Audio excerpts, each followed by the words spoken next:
So here side by side I have two of the most recent video card launches from ATI and NVIDIA respectively. We've got the Radeon 4890 1 gig as well as the GeForce GTX 275. Now we will be talking mostly about the 4890 because we don't actually have any GTX 275s quite yet. However, we can show you what's new about this card and how it compares to the old 4870.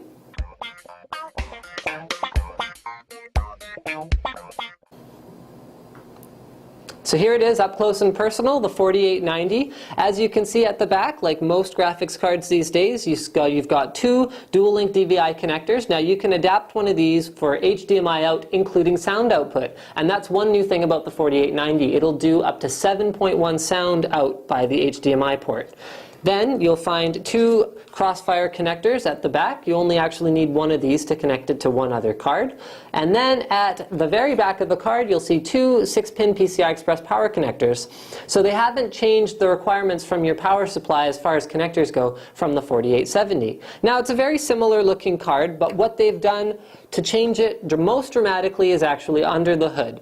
They haven't changed the manufacturing process, but they did tweak the chip for higher clock speeds. It's up 850 megahertz from 650 megahertz on the 4870 on the core itself, and the RAM is clocked a little bit higher too.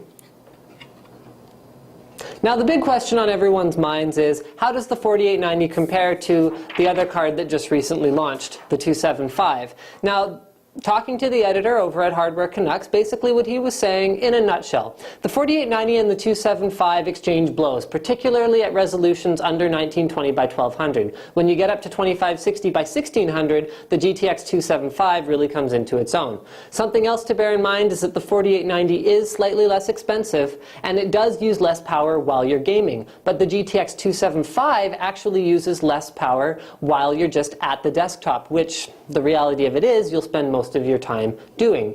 Either way, it's great to see a competitive offering from both camps, and thank you for watching NCIX Tech Tips.